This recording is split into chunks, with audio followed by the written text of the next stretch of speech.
साथियों, जय भीम।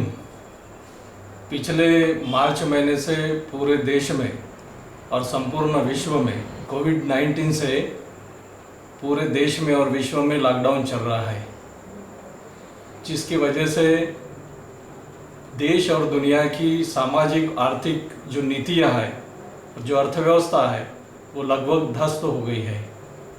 ऐसे सिचुएशन में हमें भारत के संदर्भ में कई महत्वपूर्ण बातें हुई है।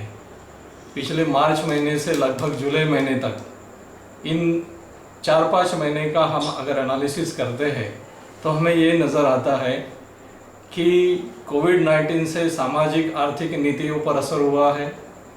साथ ही साथ हमारे देश में चाइना के साथ संघर्ष हुआ है। और तीसरा, जहाँ पे कई सारे मंदिरों के दरवाजे बंद हैं, ऐसे परिस्थिति में राम जन्मभूमि जो है अयोध्या का, उसका भूमि पूजन की शुरुआत भी भारत सरकार के प्रधानमंत्री के द्वारा हो रही है। ऐसे 3 सिचुएशन के साथ भारत के संदर्भ में अगर बोला जाए तो हमें खास करके सामाजिक और आर्थिक नीतियों के बारे में समझने की ज़रूरत है। हम सब जानते हैं कि जब 15 जून को गलवान घाटी में संघर्ष चला था, तब प्रधानमंत्री के तरफ से एक स्टेटमेंट आया था कि भारत के ज़मीन पर कभी कोई चीनी सैनिक नहीं आया है। इसका मतलब कि चाइना ने हमारी ज़मीन नहीं छीनी है, 1 इंच भी चाइना हमारे ज़मीन पर कब्जा नहीं किया है। उसके बाद में 3 से 4 बैठकें हुई ताकि गलवान घाटी का जो वाद विवाद है वो कैसे सुलझाया जाए, और साथ ही साथ चीनी सत्ता के साथ, इधर चीनी लोगों के साथ, चीनी सरकार के साथ बात चल रही है, इधर संघर्ष चल रहा है, बातचीत हो रही है, और इधर चीनी सरकार के साथ व्यापार की कई नीतियां बन रही है। कुछ नए समझौते हो रहे हैं, कुछ MOU हो रहे हैं, साथ में साथ कई जो ऐप्स है वो बैन हो रहे हैं।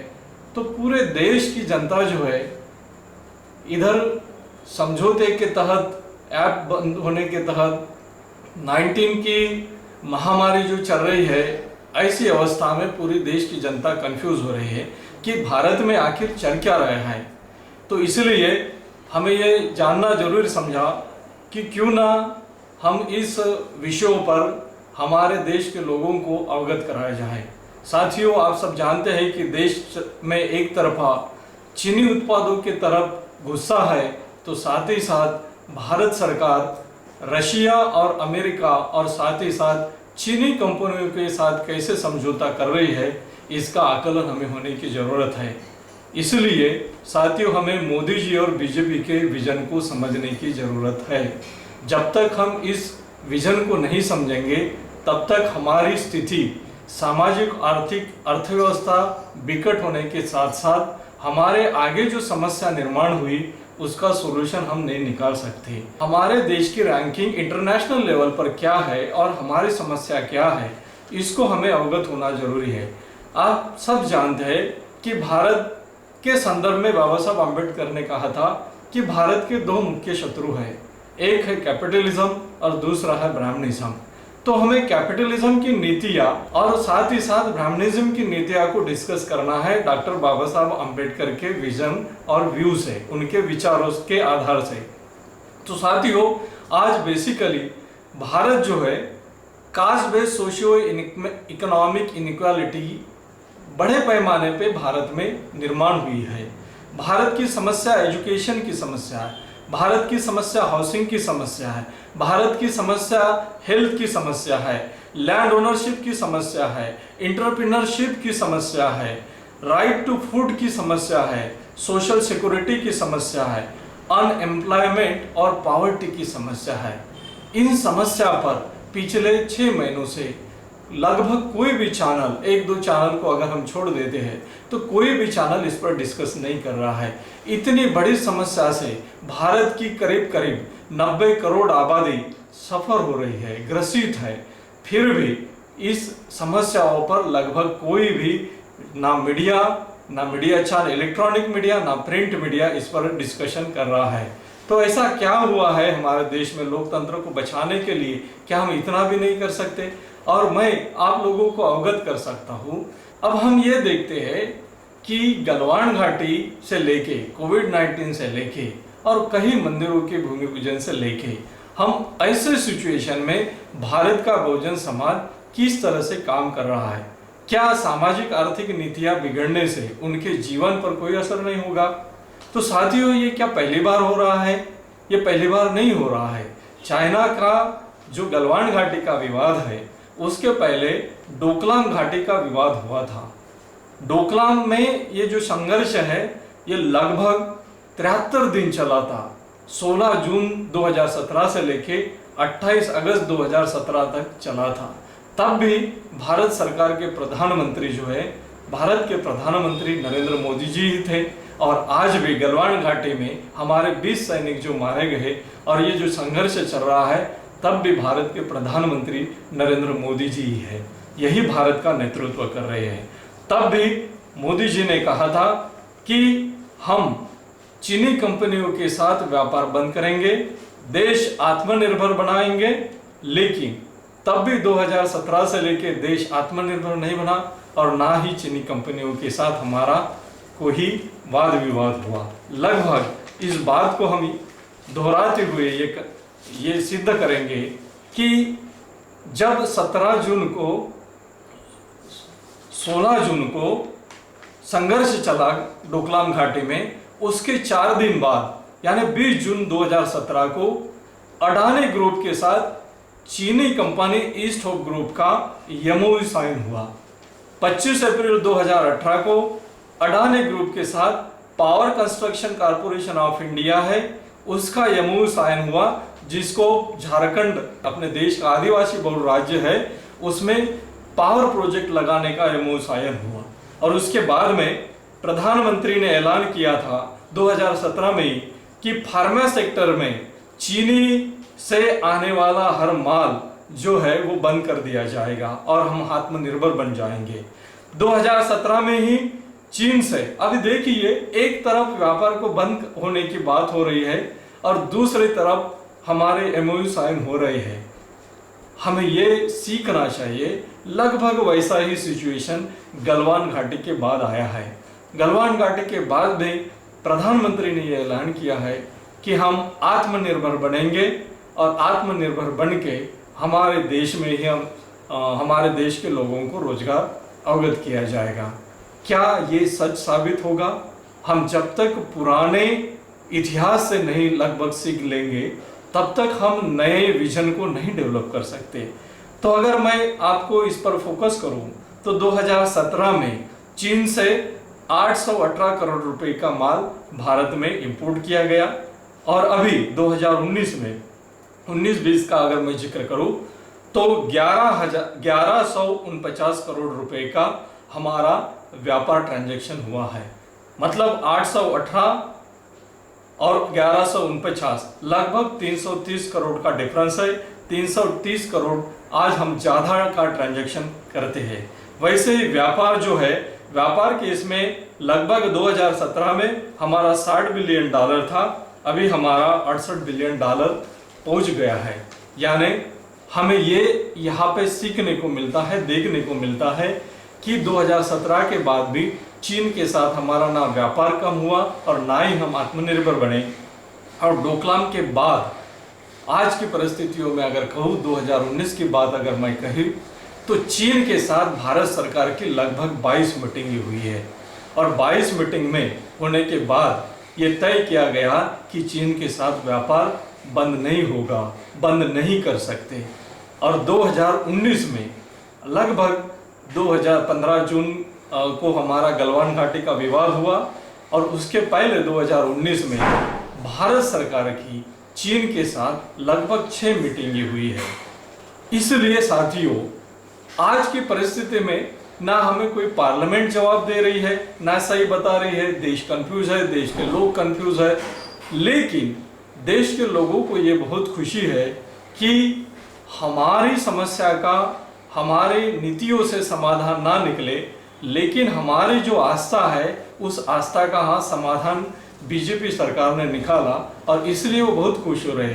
लेकिन आने वाले 50 साल में अगर सामाजिक आर्थिक परिस्थितियां अगर नहीं बदलती है और BJP government, Modi ji government अगर इसको अच्छे से लागू नहीं करती है, भारतीय संविधान का जो मूलभूत अंग है कल्याणकारी अर्थव्यवस्था बनाने का, कल्याणकारी राज्य, विकसित राज्य बनाने का, सबका मंगल करने का, सबका विकास करने का, अगर वो लागू नहीं होता है तो इस देश के आने वाले 20 से 50 सालों के अंदर में इस देश के schedule caste, schedule tribe, DT&T, OBC और रिलीजियस माइनॉरिटीज की अवस्था जो है काफ़ी गंभीर रहेगी।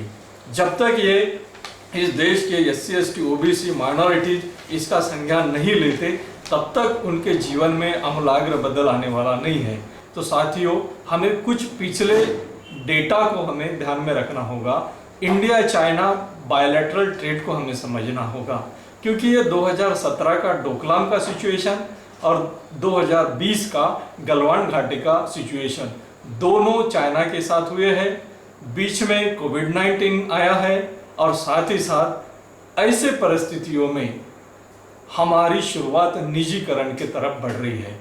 तो हमें ये तो संदेशा नहीं है कि इधर संघर्ष की नीति अपनाई जाए और इधर पूरा देश, पूरी अर्थव्यवस्था निजी लोगों के हाथों में सौंप दिया जाए।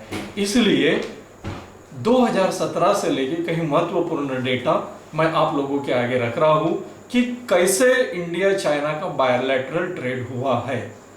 2017 में इंडिया ने एक्सपोर्ट किया है $16.34 बिलियन का चाइना को, और इंडिया ने इंपोर्ट किया है $68.1 बिलियन का।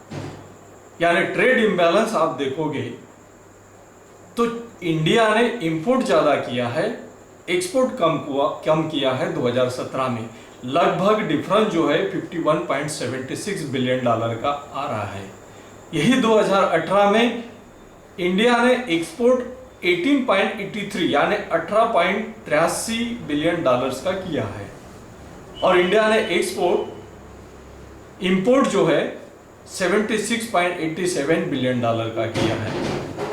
2018 में भी हमारा ट्रेड इम्बैलेंस जो है 58.4 बिलियन डॉलर का है।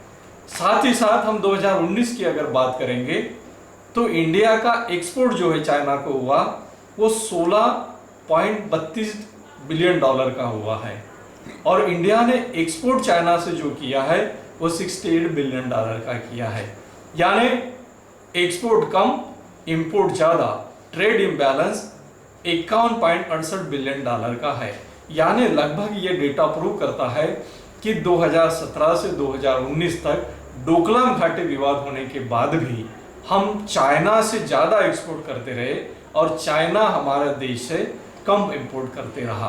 तो हम ये प्रूव कर सकते हैं कि इंपोर्ट एक्सपोर्ट में हम काफ़ी चाइना पर निर्भर करते हैं, चाइना हमारे ऊपर कम निर्भर करता है। साथियों, ये जो सोर्सेस है ये general administration of custom China department के तहत आपको ये पब्लिश किया गया है। अब साथियों देखिए, इंडिया एक्सपोर्ट जो चाइना को करता है पर्टिकुलर क्या क्या करता है, मैं आपको इसलिए ये चीज़ें बता रहा हूँ क्योंकि ये मैन्युफैक्चरिंग है या प्राइमरी गुड्स को हम कर रहे हैं, सेकेंडरी गुड्स को कर रहे हैं जो मैन्युफैक्चर करते हैं उसमें, कि प्राइमरी गुड्स को हम चाइना को एक्सपोर्ट कर रहे हैं। तो ऑर्गेनिक केमिकल्स है, स्लैग एंड ऐश है, नेचुरल पर्स है, प्रेशियस स्टोन्स है, प्रेशियस मेटल है, कॉटन है, फिश है और अदर ऐसे जो सोर्सेस है जो खेती के से संबंधित आते हैं, जो माइनिंग से संबंधित आते हैं, जो रॉ मटेरियल है, इसका हम चाइना को एक्सपोर्ट करते हैं। और चाइना से हम क्या इंपोर्ट करते हैं? इलेक्ट्रिक मशीनरी, वो मैन्युफैक्चर होकर आती है, sound equipment, television equipment, nuclear reactors, boilers, machineries and mechanicals appliances and parts, organic chemicals, plastic, iron and steel के बड़े बड़े जो उद्योगों में लगते हैं ऐसी मशीनरीज।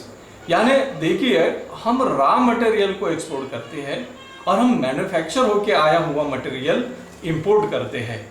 तो देखिए, हमारे देश की व्यवस्था जो है चाइना के साथ जो एमओयू बने हैं वो क्या दिखाती है कि आज चाइना मैन्युफैक्चरिंग में इंडिया से आगे है और मैन्युफैक्चरिंग का ही माल हम चाइना से इंपोर्ट करते हैं। और इसलिए साथ ही साथ बायलैटरल इन्वेस्टमेंट की अगर बात करें, ये तो बायलैटरल ट्रेड हुआ, इन्वेस्टमेंट की अगर बात करें हम सितंबर 2019 तक की अगर बात करें तो चाइनीज इन्वेस्टमेंट जो इंडिया में हुआ है वो 5.8 बिलियन डॉलर का हुआ है। मतलब चाइना ने हमारे देश में 5 बिलियन डॉलर के ऊपर इन्वेस्ट किया है और इंडिया का इन्वेस्टमेंट जो है चाइना में वो 0.92 बिलियन डॉलर्स का है। मतलब हमारे देश में आज भी चाइना ने लगभग 5 बिलियन डॉलर के ऊपर इन्वेस्टमेंट किया है और हम चाइना में कितना इन्वेस्टमेंट कर सके तो 0.92 बिलियन डॉलर, 1 बिलियन डॉलर भी नहीं कर सके।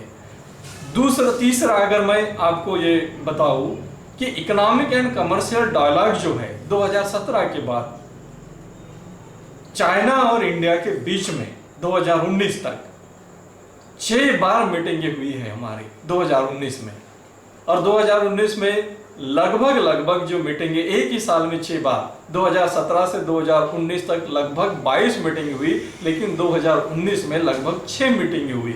वो मीटिंगें देखिए किस पर हुई। 22 फरवरी न्यू दिल्ली में मीटिंग हुआ स्किल डेवलपमेंट के लेके चाइना और इंडियन गवर्नमेंट के साथ में। 7 मई को बीजिंग में मीटिंग हुआ फार्मास्यूटिकल्स के लेके। 7 नवंबर से 9 नवंबर कर दिल्ली में फिर मीटिंग हुई स्पेशल इकोनॉमिक डेवलपमेंट को लेके। 25 सितंबर में न्यू दिल्ली में फिर से मीटिंग हुई फाइनेंस डायलॉग, 2 देशों के बीच में फाइनेंस कैसा होना चाहिए इसको लेके। 18 नवंबर न्यू दिल्ली में फिर से मीटिंग हुई ट्रेड इन सर्विसेज को लेके। और 28-29 नवंबर वुहान जो कोविड-19 के लिए जाना जाता है उसमें नीति आयोग और डीआरसी का मीटिंग हुआ चाइना गवर्नमेंट के साथ। वो नीति आयोग और डीआरसी के डायलॉग को लेके मीटिंग हुआ। लगभग 28-29 नवंबर को वुहान में मीटिंग हुआ।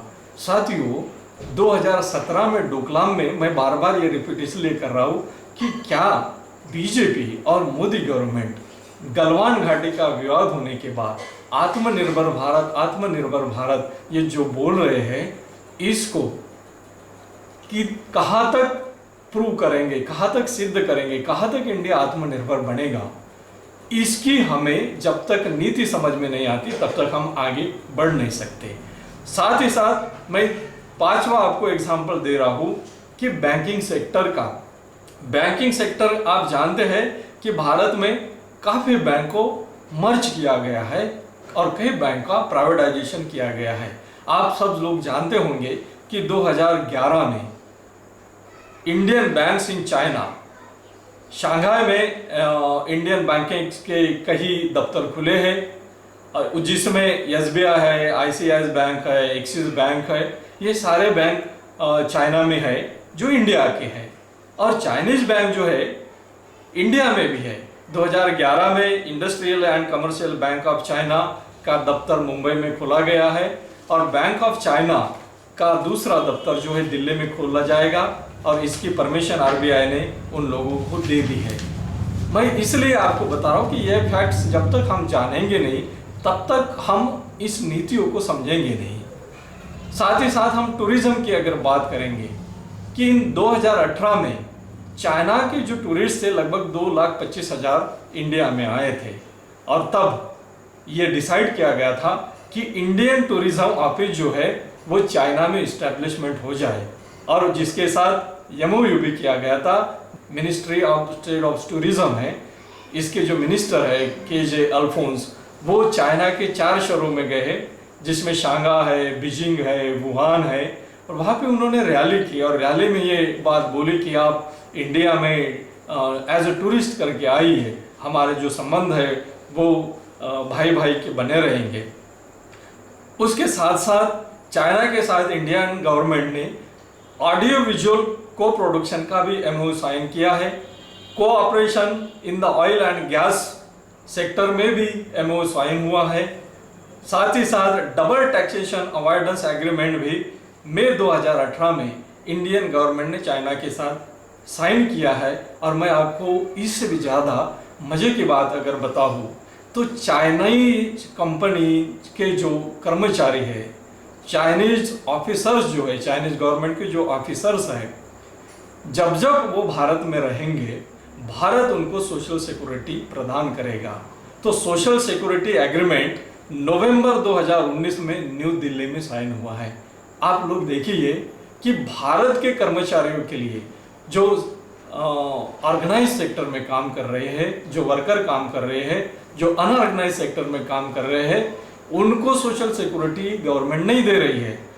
जिन लोगों को सोशल सिक्योरिटी मिल रही है उनकी सोशल सिक्योरिटी निकाली जा रही है। लेकिन नवंबर 2019 में चाइनाज गवर्नमेंट के साथ भारत सरकार ने सोशल सिक्योरिटी एग्रीमेंट साइन किया है और ये कहा गया है उस एग्रीमेंट में कि चाइनीज ऑफिसर्स या फिर चाइनीज कंपनी के लोग अगर भारत में रहते हैं तो उनको पूरी तरह से सोशल सिक्योरिटी दी जाएगी। साथ ही साथ कोऑपरेशन इन रेलवे सेक्टर, इसमें भी चाइना के साथ भारत सरकार ने एमओयू साइन किया है। ये आगे हम अगर देखेंगे तो इंडियन कंपनी जो चाइना, यानी भारत की लगभग कंपनियां चाइना में कितनी है और चाइना की कंपनियां भारत में कितनी हैं, तो आप सब जानते हैं टीसीएस, इन्फोसिस, विप्रो, महिंद्रा, सत्यम, रिलायंस, टाटा सन्स, ये बड़े बड़े जो भारत की कंपनियां हैं आज के डेट में अगर कहें तो वो चाइना में इस्टेब्लिश है। चाइना में भी उनके दफ्तर खुले हैं और कहीं ऐसा कहा जाता है, एक बीजिंग के एम्बेसडर्स के वेबसाइट पर एक डेटा है, उसमें कहा जाता है कि चाइना की लगभग 100 से ज़्यादा कंपनियां भारत में बनाई गई है, भारत में अभी काम कर रही है। हमें ये देखना है साथियों कि इतना बड़ा 2017 के बाद 2020 में चाइना और इंडिया के साथ आर्थिक नीतियां बनी हैं। इस आर्थिक नीतियों को तोड़कर चाइना के कंपनियों को वापस भेज सकता है इंडियन गवर्नमेंट या फिर बीजेपी गवर्नमेंट, तो लगभग इसका जवाब जो है मुझे लगता है कि इससे कुछ भी होने वाला नहीं है। ये ऐसा दिखता है कि डोकलाम के बाद का जो हमें 2019 तक ये जो अनुभव आया है, तो इधर डोकलाम हुआ है, 73 दिन का संघर्ष चला है और इधर भारत सरकार एमओयू साइन करते जा रहा है। किसी को बैन नहीं किया, तब भी नारा लगाया गया था मेक इन इंडिया का, एमएसएमई के थ्रू हम भारत को मेक इन इंडिया बनाएंगे। और आज भी नारा लगाया गया था गलवान घाटी के बाद, 15 जून के बाद, और ये लोगों को भ्रमित करने के लिए भी दिखाया गया कि चाइनीज कंपनी के ऐप्स पर हमने बैन लगाया है। लेकिन 2017 के बाद जितने एमओयू साइन हुए हैं, कंपनियां आई है, बैंक सेक्टर में एमओयू हुए हैं, रेलवे सेक्टर में एमओयू हुए हैं, ये एमओयू को कैंसिल किया जाएगा। ये हमें सोचने की ज़रूरत है। अगर ये कैंसिल नहीं होता है तो चाइना के साथ गलवान घाटी का संघर्ष चलने के बाद भी ये हमें ऐप बंद करना ये केवल दिखावा जैसा है। मैं आपको और आगे लेके जाता हूँ। प्रवीण सावे और गजल वहाब, ये दो ऐसे आथर हैं जिन्होंने in dragon on our doorstep analysis geopolitics and military strategy, ये बहुत बड़ा अच्छा किताब जो है पब्लिश किया है। भारत के संदर्भ में और चाइना के संदर्भ में ये जो संघर्ष चल रहा है उसका कुछ इंटरप्रिटेशन वहाँ पे किया गया है। उसमें ये गजल वहाब और प्रवीण स्वामी कहते हैं कि if India involve in border war with China it will loss. अगर भारत का और चाइना का बॉर्डर संघर्ष होता है बॉर्डर पे, तो नुकसान ज्यादा इंडिया को है।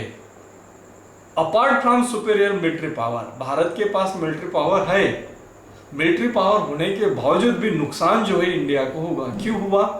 तो 2017 के बाद 2019 तक मैंने आप लोगों को जो डेटा दिया है, जितने भी एमओयू साइन हुए हैं और जो चीनीज कंपनियां यहाँ पे इन्वेस्टमेंट हुआ है, चीनी सरकार का इन्वेस्टमेंट हुआ है, वो उसको अगर हम नज़र डालेंगे तो चाइना ने भारत के अर्थव्यवस्था को जकड़ लिया है। और जकड़ने के वजह से हम चाइना को कितना भी आउट करने की कोशिश करेंगे तो चाइना जितना आउट हो जाएगा, भारतीय अर्थव्यवस्था पर उसका बुरा असर होने लगेगा।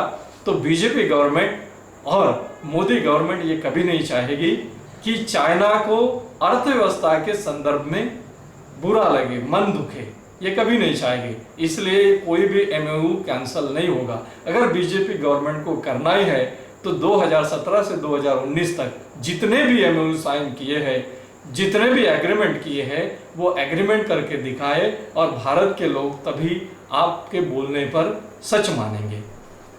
साथियों, दूसरी महत्वपूर्ण बात है, वो कहते हैं प्रवीण सावे और गुलाब गजल वहाब कि China has potent anti satellite power और साइबर वारफोर्स कैपेबिलिटीज।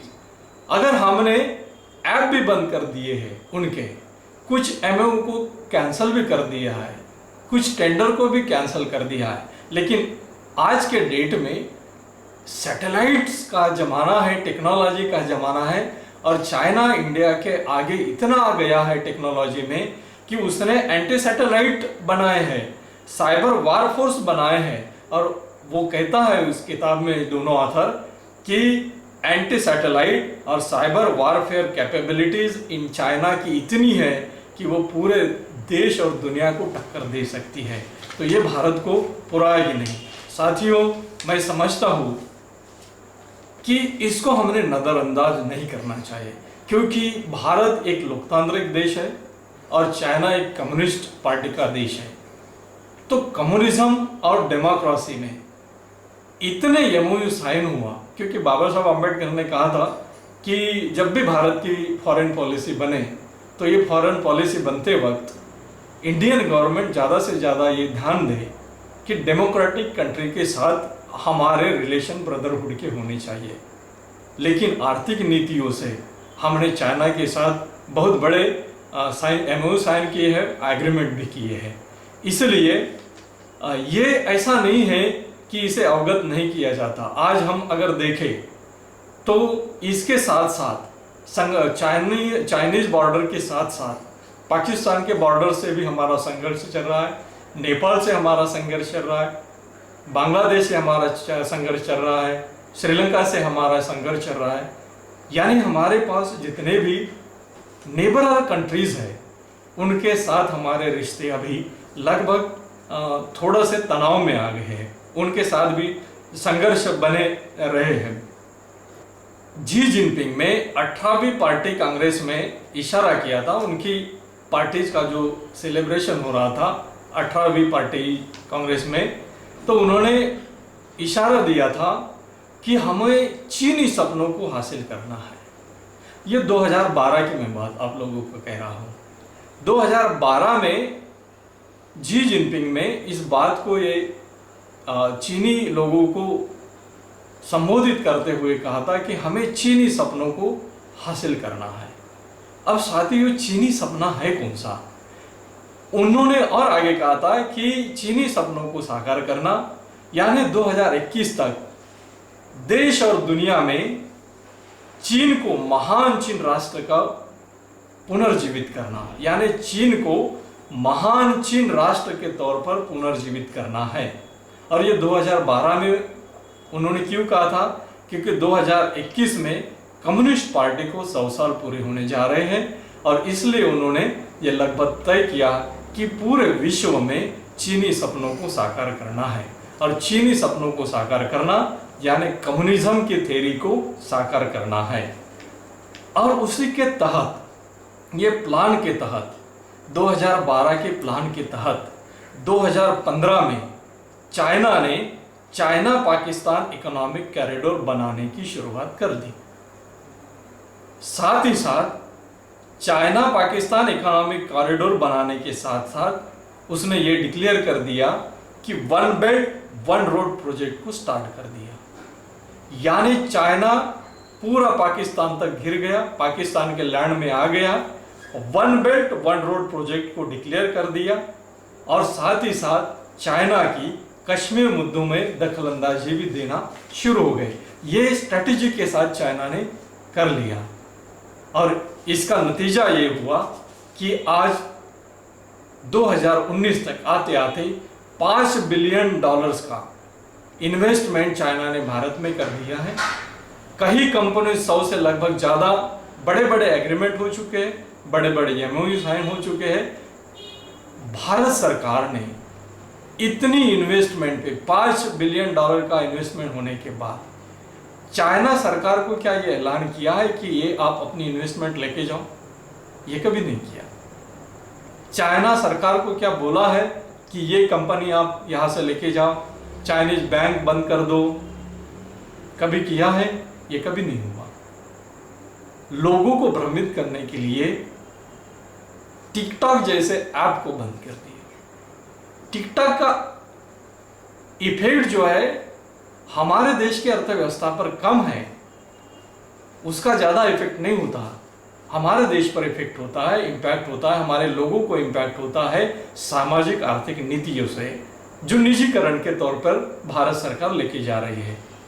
इसका अगर मैं जिक्र करूं तो इस सिचुएशन में, आज के इस सिचुएशन में हमें यह देखने को मिलता है कि भारत कास्ट बेस्ड इनइक्वालिटी निर्माण करने के लिए बढ़ रहा है।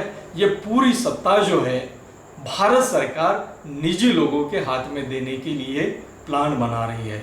मार्च महीने से लेके अगर जुलाई महीने तक आप देखिए, 100 ट्रेन का निजीकरण हुआ है, कई बैंकों का निजीकरण हुआ है, 41 कोल माइंस का निजीकरण हो गया है और लगभग अभी अभी हम ये भी देखने को मिलता है कि कहीं सरकारी नौकरी भी निजीकरण में चली गई है।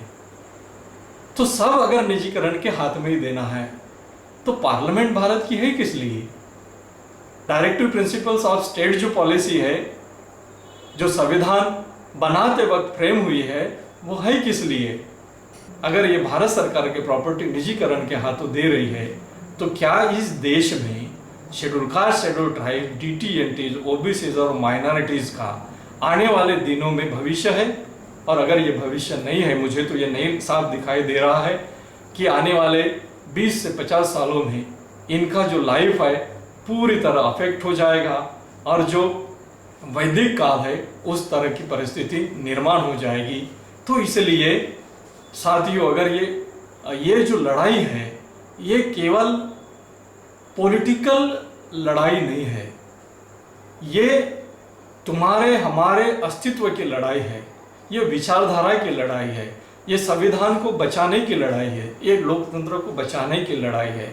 लेकिन जब तक इस लड़ाई में इस देश का शेड्यूल ट्राइब, इस देश का शेड्यूल कास्ट, इस देश का माइनॉरिटीज, इस देश का मुसलमान, इस देश का OBCs ये शामिल नहीं होते, तब तक इस देश को संविधानिक भारत पूरे तौर से नहीं बनाया जा सकता, विकसित भारत नहीं बनाया जा सकता। इसलिए मैं आप सभी लोगों से आग्रह करता हूँ कि आने वाले दिनों में अगर भारत को कल्याणकारी राज्य बनाना है, विकसित राज्य बनाना है, तो मोदी जी के और बीजेपी के से विजन से वो नहीं बनता। ये क्लियर दिखाई दे रहा है, उनकी निजीकरण की व्यवस्था है। इसलिए हमें जो है अभी एक ही रास्ता दिखता है।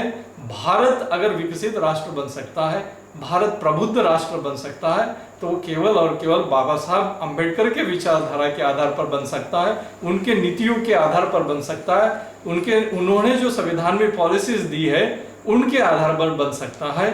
अगर उनको लागू नहीं किया जाता तो वो बहुजन समाज का आने वाला जो फ्यूचर है, आने वाला भविष्य है, वो अंधार युग में हम जा रहे हैं, ऐसा आने वाला भविष्य होगा। इसलिए आप सभी लोगों से मैं अपील करता हूँ कि अभी शेड्यूल कास्ट, शेड्यूल ट्राइब और OBC ने अपनी पार्टीज की तरफ से अपनी सरकार बनाने की जरूरत है। जब तक ये चाहे जितने स्टेट में जो है, चाहे महाराष्ट्र में शरद पवार हो और चाहे और OBCs की और पार्टीज हो, इधर यूपी में SP BSP हो, झारखंड में सोरेन की सरकार हो, तमिलनाडु में हो, ये जो पार्टियां है ये नेशनल लेवल पर मिलके एक नीति के तहत, एक विचारधारा के तहत ओबीसीज और शेड्यूल कास्ट और शेड्यूल ट्राइब के पॉलिटिकल ऑर्गेनाइजेशन ने एक होकर भारत की पार्लियामेंट को हस्तगत करना है, सत्ता बनाना है, प्राइम मिनिस्टर होना है, मंत्रीज होना है और वेलफेयर और विकसित कल्याणकारी नीति को हमें लागू करना है। आने वाले 10 साल में अगर ये सारी बहुजन समाज की पार्टियां, ओबीसीज की पार्टियां, ओबीसीज के लोग अगर ये करते हैं, शेड्यूल कास्ट के लोग उसमें अगर हाथ देते हैं, शेड्यूल ट्राइब्स के लोग अगर उसमें हाथ देते हैं, तो आने वाले 10 साल में ये जो हिंदू राष्ट्र बनाने की संकल्पना बीजेपी ने और मोदी जी ने रखी है, उनको संवैधानिक भारत में हम तब्दील कर सकते हैं। और जब संवैधानिक भारत पूरी तरह से बनेगा तो सभी लोगों का कल्याण होगा। ऐसी हम उम्मीद करके आप लोग इसको अच्छी तरह से